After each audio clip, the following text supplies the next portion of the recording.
Pour terminer, il est possible de faire une troisième représentation graphique avec des données qui ont été groupées en classes, qui s'appelle l'ogive ou la courbe de fréquence relative cumulée. Donc, encore une fois, il nous faudra un tableau brouillon pour pouvoir créer notre ogive. Donc, je prends encore le temps de sélectionner mes classes et l'ogive s'appelle une courbe de fréquence relative cumulée. Donc, ça veut dire que j'ai besoin de mes pourcentages cumulés pour représenter l'ogive. Donc, je copie, je colle. Ce sera mon tableau brouillon. Pour les tableaux brouillons, vous pouvez les cacher derrière vos représentations graphiques, mais c'est important de ne pas les effacer. Si vous les effacez, vous allez perdre votre représentation graphique. Une ogive présente la borne supérieure de chacune des classes associée au pourcentage cumulé. Donc, je vais devoir seulement réécrire les bornes supérieures. Donc, 33 500, 34 500. Encore une fois, je peux prendre la copie incrémentée, les bornes supérieures, et l'ogive doit être fermée à gauche, donc je dois ajouter une classe imaginaire avec une fréquence nulle, donc 32 500, 0% pour ma fréquence relative cumulée. Donc, encore une fois, une classe imaginaire que j'ajoute qui va me permettre de fermer mon ogive à gauche. Lorsque le tableau brouillon est fait, on sélectionne, insertion, nuage de points reliés toujours. Donc, nuage de points reliés.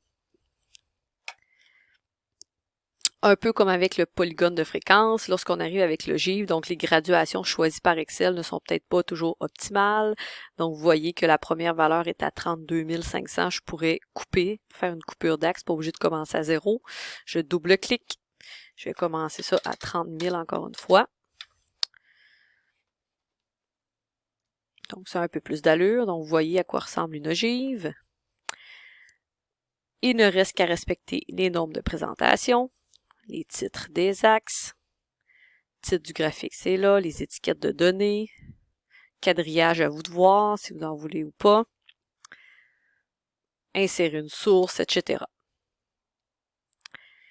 Pour celle-ci, je vous montre un exemple à quoi peut servir une ogive. Parce qu'on se dirait que, bon, l'histogramme et le polygone de fréquence, bon, permettent de faire des interprétations quelconques, etc.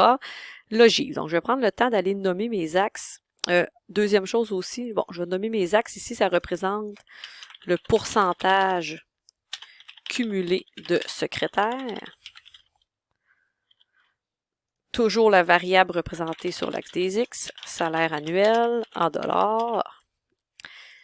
Et donc, une ogive commence toujours à 0 et se termine à 100%. Donc ici, là, mon axe Y, ça sert à rien d'avoir des graduations jusqu'à 120%. Là. Je vais finir ça à 100%, donc à 1.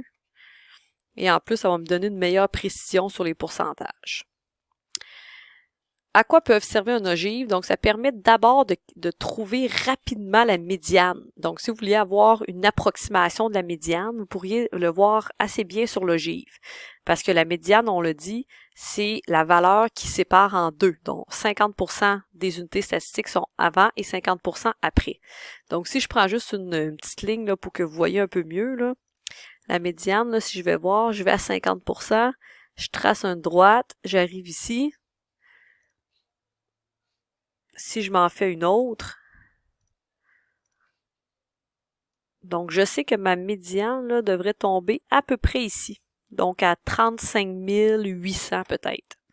Donc ça, c'est une première efficacité de l'ogive, donc d'aller chercher une approximation de la médiane.